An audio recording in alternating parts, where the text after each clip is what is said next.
to start talking with Isaiah about Isaiah Sanders and just the growth you've seen in him on and off the field as a leader and how exciting this recognition is for him. All of our guys. You come to the United States Air Force Academy to serve, to give, and not only for our country, but I think as you move down the road, hopefully that's even within our own villages, our own towns, our own communities. And he lives it. It's not something that he says that often, but certainly by his actions represents that, does that. That's what's in his heart and his soul. And for him to be a Colorado kid from the area, does it make it even more special to see the work he does for this community and representing Air Force in that way? I think anytime you have somebody that truly has a deep, deep gratitude for their foundations, and in this particular case for the north end of Colorado Springs, absolutely. We're really, really fortunate. I think for the most part, each one of us in this room, we're fortunate now to be able to reside where we do. And, and it sets an example, not that that's necessarily his intention, but it does set an example for teenagers or certainly other members of, other cadets of what you can do. Coach, I want to ask you about your other quarterback and the status of DJ Hammond for Friday's game. Do you expect him to suit up and play? We'll see. That's for all of our guys. We'll get a chance to see as we move forward here throughout the week. I don't see why he would not. And now moving forward, obviously, you're very game to game when you talk about, obviously, the last games in the past. Now we're on to San Jose State. Kind of talk about what you see from this team. And obviously, they're coming off their biggest win of the season against Arkansas. It was. A very significant victory. I think anytime you have a Mountain West Conference team, just because that has not happened that often, where a Mountain West Conference team has gone into to play an opponent from that league, especially on the road, and to be able to come out victorious. We had one last year, but they were at home, where this was one where they were able to go on the road and do that. Great, great win. This is a team that you always play very close, very tight ball games between these two squads. What stands out to you about the way they play, though, and kind of what kind of matchup do you see this being Friday night? They incredible talent. Really, you just look. I don't know if there's a golly, there really aren't that many. For the size of that state, what are there, 40 million people that live in that state, and yet there are only 1, 2, 3, 4, 5, 6, 7 FBS programs in that state.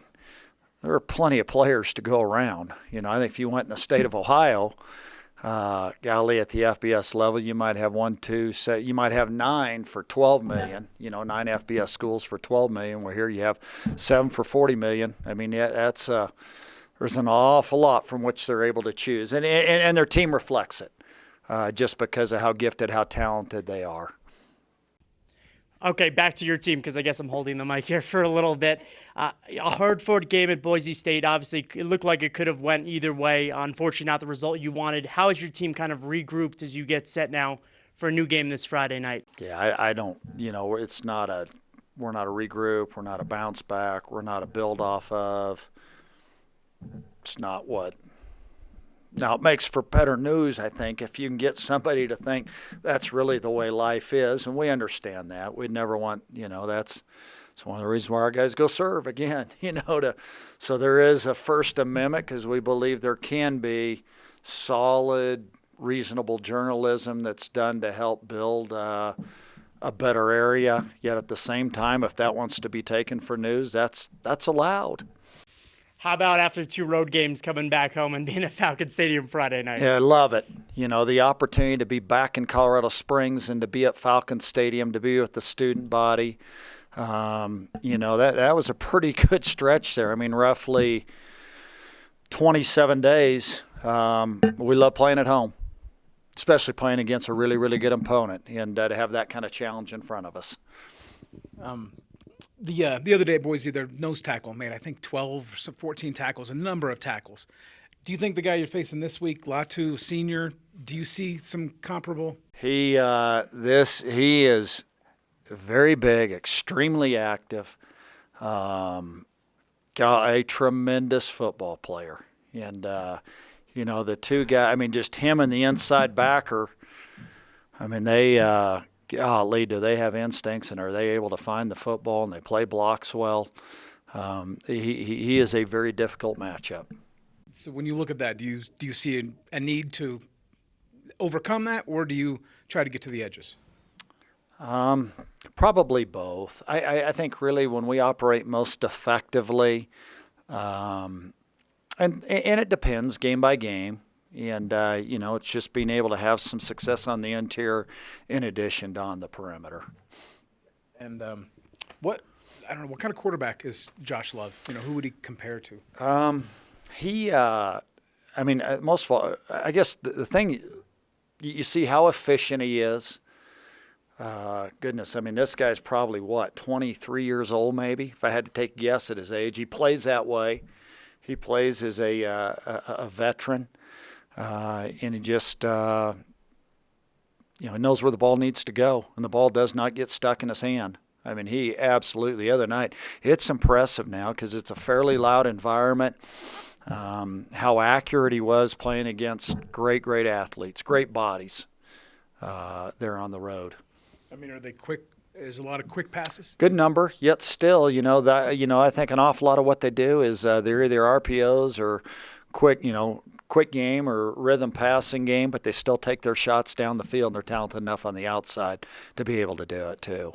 And what kind of addition did Trey Walker bring to their receive? I mean, 12 catches, I think he had. Yeah, I mean, just the production and the run after the catch and the final drive and the first quarter. I mean, no matter what part of the game you pick, he is involved. And you catch that many balls, I mean, and they weren't all easy catches too. I mean, just to be able to see some of the extension.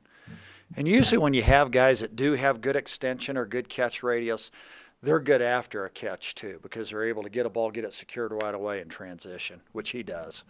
And then defensively, are you guys running a little more zone in pass coverage? Oh, I don't know about. I mean, we mix man and zone. I mean, that's what we do. We have for quite some time. I don't know if it's necessarily more. You know, if you were trying to put a percentage on it. I don't know if we have the analytics for college football to be able to determine. I think it'll be here in the next couple of years, though. I bet. Is that it? Yes, sir. Yes, sir. Just one more. Uh-huh. Just a question about the Mountain West overall, and obviously all of the Power 5 teams that these teams have knocked off this year. You've been in this conference a long time. Can you talk about the progress that it's shown and kind of maybe how everyone's taking notice now with some of these big wins that your team and San Jose State and Boise State and all these teams have kind of knocked off some of these teams this year? You know, I don't know if you can necessarily take a 3-week stretch to say, hey, from August 25th to September 21st, that's more than 3 weeks. That's 4 games. That's 27, 28 days there. I don't know if you can necessarily say, hey, 28 days tells all, just because you need a longer sample size, over a little bit longer duration for there to be. But there have been certainly some notable victories. And, there are some factors involved in that. I think you do have some experienced quarterbacks. I think you have some experienced defenses, which you have to have both. And usually when you do that, then you have it, whenever you're in a little bit closely contested games, because nearly every one of those has been a one-score game. You go back and you look, I'm just thinking off the top of my head, one of the squads beat Missouri, and I think it was 37-31. I want to say, somebody beat Arizona over in Honolulu, and it came down where there was a tackle 5 feet from the 1 yard line. That could have been a different outcome. Same also over in Honolulu. It was Oregon State went over there, and it was a one-score game. There was a game in Boulder which went right down to the wire. There was a blocked extra point that probably played a factor in it going to overtime, and the game was won in overtime. So as you go through a good number of those, they're one-score games.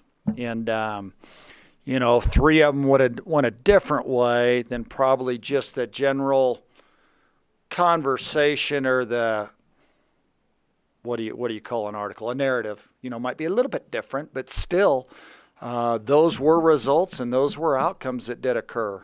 So, I think probably the other part that's really evident there are a good number of teams in this league, universities.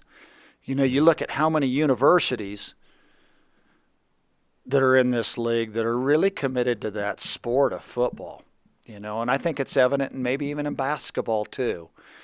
Just when you look, at San Jose State when it comes to a football operations building, football's important. You see that in where we were last week. I mean, just the gigantic commitment it comes to staffing and investment and assistance. And, I think a lot of times you can say you're committed, but ultimately it's the investment that you make. And the investment's the true tell, kind of like service in your community, you're going to know in terms of actions. Coach, Yes. Mike Kelly with Associated Press. You guys haven't played these guys since 2016. Is that advantage, disadvantage, make no difference? I don't. I think there's been so much that's changed since 2016. I look at our team right now. As you ask me off the cuff, I'm trying to just try to reflect back here. I don't know if we have a single guy that played 10 snaps in that game in 2016. I know we don't. Maybe there's one. Maybe you can find one, but off the top of my head, there's not a single guy where that's the case. They have a different staff. Golly, I mean, I think in a lot of ways it's almost a brand new opponent. It truly is, even though we're in the same league.